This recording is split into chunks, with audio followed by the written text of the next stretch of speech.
Assalamualaikum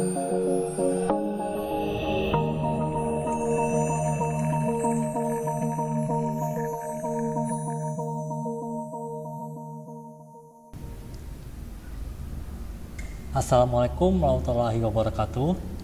Selamat pagi semuanya. Salam Budi Luhur. Bertemu lagi dengan saya, Eza Budi Perkasa, di video perkuliahan mata kuliah pemrograman berorientasi objek pertemuan kedua yang akan membahas tentang tipe data, variabel, dan konstanta. Tentunya masih dalam bahasa pemrograman Kotlin ya.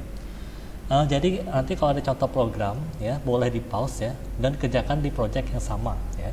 Project yang sama dengan pertemuan sebelumnya. Jadi nggak perlu pakai file yang terpisah. Ya. Jadi untuk pertemuan kedua sampai nanti menjelang UTS kita masih akan membahas tentang pemrograman terstruktur dulu. Nanti setelah UTS baru kita bahas tentang PBO-nya. Ya. Kita masih membahas yang terstrukturnya karena apa? Mengingat ini Kotlin ini adalah bahasa yang baru bagi kalian ya. Jadi kita akan berkenalan dulu ya. Baru kemudian kita menerapkannya di PBO. Di Kotlin itu ada beberapa tipe data ya, ada bilangan bulat, ada boolean, ada karakter, ada real dan ada string ya. Bilangan bulat atau integer itu terbagi menjadi empat jenis ya, ada byte, ada short, ada int dan ada long ya. Perbedaan dari keempatnya ini adalah dari jangkauannya ya, di mana byte kemudian ada short itu yang agak gede ya, agak sedang-sedang saja. Kemudian int yang cukup besar ya. Kemudian long itu yang paling panjang ya, yang paling besar jangkauannya. Kemudian ada boolean ya. Boolean itu nilainya hanya ada dua, yaitu true atau false saja ya. Ini biasanya digunakan dalam logika ya. Kemudian ada karakter atau kode Kotlin itu namanya char. Jangkauannya adalah seluruh karakter ASCII ya. Jadi misalnya A, B, C ya, hanya satu huruf saja itu namanya char ya. Lalu ada real. Real itu ada float, ada double. Bedanya apa? Kalau float itu biasanya presisinya rendah ya. Sedangkan kalau double itu presisinya tinggi. Jadi kalau tidak disebutkan tipenya, dia defaultnya adalah double ya. Karena presisinya lebih tinggi walaupun memorinya lebih besar pemakaiannya. Kemudian ada tipe data string. String ini sebenarnya bukan tipe data yang dasar ya. Ini merupakan pengembangan dari char. Jadi dia bisa terdiri dari satu karakter, 0 karakter atau banyak karakter ya. Itu namanya string. Ya. Hello world itu termasuk string ya kalau hello world. Tapi kalau misalnya cuma nyebut A saja itu berarti char. Ya. Kemudian ada variabel. Variabel itu seperti kalian sudah tahu bahwa dia merupakan suatu simbol atau lambang yang mempunyai nilai. Secara teknisnya adalah area atau tempat di dalam memori komputer yang isinya bisa diubah-ubah yang digunakan untuk menampung suatu nilai dan atau mengambil nilai tersebut ya. Itu secara teknisnya. Nah, variabel ini ya seperti bahasa pemrograman lainnya dia didefinisikan atau dideklarasikan menggunakan kombinasi pengenal dan tipe ya. Nah, di Kotlin sendiri ya, Kotlin sendiri itu ada dua jenis variabel, yaitu variabel mutable dan variabel immutable. Variabel mutable itu artinya adalah variabel yang nilainya bisa berubah ya. Sedangkan variabel immutable merupakan variabel yang nilainya hanya bisa diisi satu kali saja ya. Jadi ibaratnya gini ya, kalau mutable ini adalah DVD RW ya. Sedangkan di immutable ini adalah DVD R ya. Perumpamaan seperti itu. Mungkin kalian berpikir bahwa variabel immutable ini pengertiannya mirip dengan konstanta. Hampir mirip, cuma agak berbeda sedikit ya. Kalau di Kotlin definisinya agak beda, nanti kita bahas di pembahasan selanjutnya ya, di pertemuan selanjutnya. Untuk sementara kalian cukup pegangan aja bahwa immutable ini mirip dengan konstanta. Nah, dalam Kotlin itu deklarasi dia cukup deklarasikan sebagai var, nama variabelnya apa, lalu titik 2 tipe datanya apa sama dengan nilai awalnya berapa kalau ada ya. Kalau tidak ada nilai awal nggak usah ya. Sedangkan kalau immutable cukup ganti saja var-nya dengan val ya. Mungkin yang cadel agak bingung ya. Yang satunya pakai R ya, R kayak gini ya. R ini satunya pakai L ini ya. Itu kalau orang cadel ya. Jadi ada var, ada val ya. Nah, dalam Kotlin ini penyebutan tipe datanya bersifat opsional ya.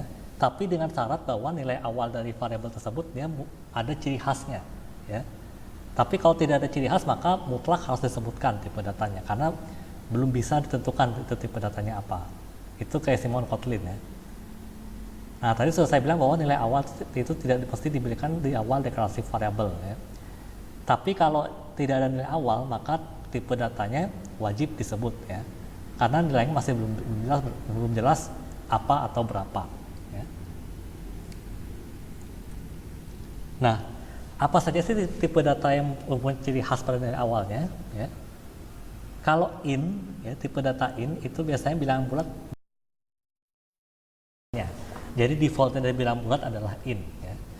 Kemudian long itu bilangan bulat ya, tapi diakhiri dengan huruf L besar. Ya.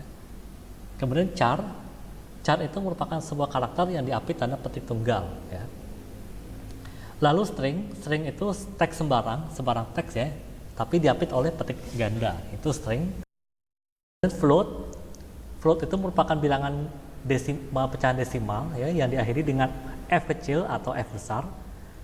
Lalu double ini merupakan tipe default dari real ya, yaitu bilangan pecahan desimal saja yang tidak ada akhirannya, itu double. Kemudian boolean itu nilainya selalu true atau false ya, tidak ada nilai lain selain true atau false. Sedangkan tipe data lainnya itu tidak ada ciri khasnya ya. Jadi kalau misalnya mau tipe data misalnya short misalnya, short itu tidak ada ciri khasnya, jadi tidak bisa kita tulis misalnya val misalnya suatu angka sama dengan 10.000 S, nggak ada ya, nggak ada akhirannya ya.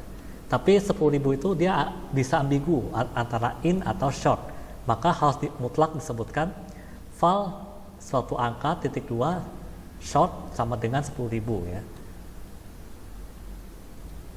Kemudian di Kotlin sendiri ada keunikan lain, yaitu pada tipe data numerik baik itu pecahan maupun bulat ya, ditulis menggunakan pemisah berupa underscore ya. Tujuannya adalah untuk mempermudah kita dalam membaca program.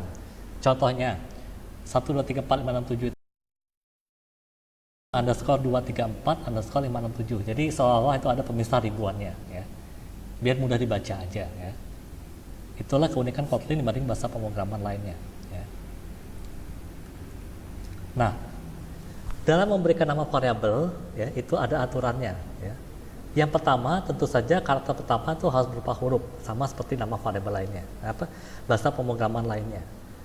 Kemudian karakter-karakter berikutnya itu bisa berupa huruf, angka atau juga underscore. Ya.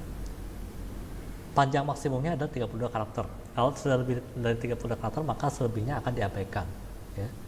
Kemudian tidak boleh sama dengan nama atau kata standar dari Kotlin. Misalnya publik, misalnya kemudian fun itu kan fungsi kan. Dan lain-lainnya, pokoknya itu kata standar tidak boleh. Kemudian dia membedakan antara huruf besar dan kecil ya. Tapi disarankan bahwa kalau Kotlin ini diawali dengan huruf kecil dan diikuti oleh yang kata-kata saja itu diawali huruf besar ya, atau camel case istilahnya, mirip Java ya. Jadi misalnya nama saya ya, nama saya itu kan ada 2 kata, nama dan saya. Berarti namanya diawali huruf kecil, lalu tidak ada spasi, lalu sayanya S-nya besar ya, seperti itu. Tapi sebenarnya aturan-aturan ini kalau dalam Kotlin itu bisa dilanggar ya. Syaratnya adalah nama variabel tersebut diapit oleh tanda backtick ya. Backtick itu yang di atasnya tab itu ya. Itu backtick. Jadi bukan titik tunggal ya, tapi itu namanya backtick ya. Nah, contoh programnya seperti ini, silakan kalian ketikkan di project yang sama. Buat file program Kotlin file guys made in class ya. Kotlin file di project yang sama. Klik kanan di SLC-nya silakan ya. Lalu ketikkan program ini, namanya bebas ya. Ingat namanya boleh mengandung spasi ya. Boleh mengandung spasi, kenapa? Karena Kotlin itu masih mengizinkan pakai spasi ya. Silakan.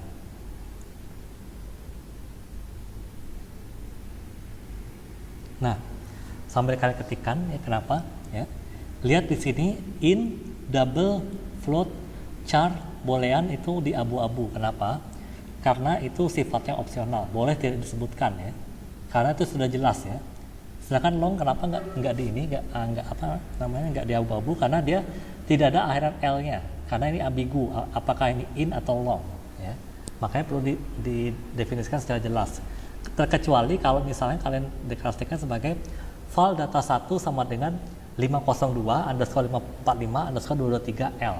Nah itu tidak perlu lagi longnya ya, karena sudah jelas bahwa itu adalah long ya.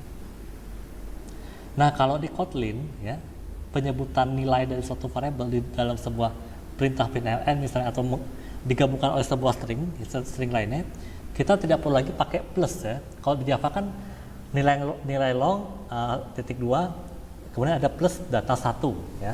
Tapi kalau di Kotlin tidak perlu ya. Kita cukup gini saja, nilai long titik 2 dollar data 1 ya. Ini namanya adalah string template ya. Dollar itu adalah string template.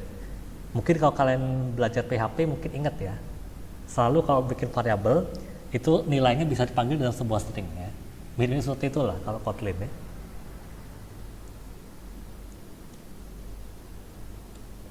Kemudian konstanta. Konstanta itu seperti kalian tahu bahwa itu merupakan sebuah tempat untuk menyimpan sebuah nilai sesuai dengan datanya ya. Nah kalau konstanta ini nilainya tidak dapat diubah-ubah ya. Jadi konstanta ini digunakan untuk menyimpan sebuah nilai yang sering digunakan atau nilai pasti. Contohnya kayak pi ya, pi ya, itu kan konstanta untuk lingkaran ya, nilainya 3,14 kan, nggak berubah ya kan. Nah itu namanya konstanta. Nah cara mendeklarasikan konstanta ini sama seperti variabel immutable ya. Jadi sama saja. Tapi disarankan menggunakan all caps ya. All caps ini maksudnya adalah huruf besar seluruhnya. Kalau misalnya lebih dari satu kata, maka antar kata itu dipisahkan dengan underscore. Contohnya adalah my constant seperti ini ya. Ini kan ada dua kata, my dan constant. Antara my dan constantnya itu dipisahkan dengan underscore ya. Dan ditulis semuanya dengan huruf besar. Contohnya seperti ini ya. Nah, bagi kalian yang belum tahu ya, string format ini adalah untuk memformat angka ya. Jadi misalnya kita maunya ketelitiannya 1 desimal ya. Kalau 1 desimal maka jadinya persen titik 1F. Kalau misalnya mau 2 desimal bagaimana Pak? Ganti saja satunya dengan 2 ya, seperti itu.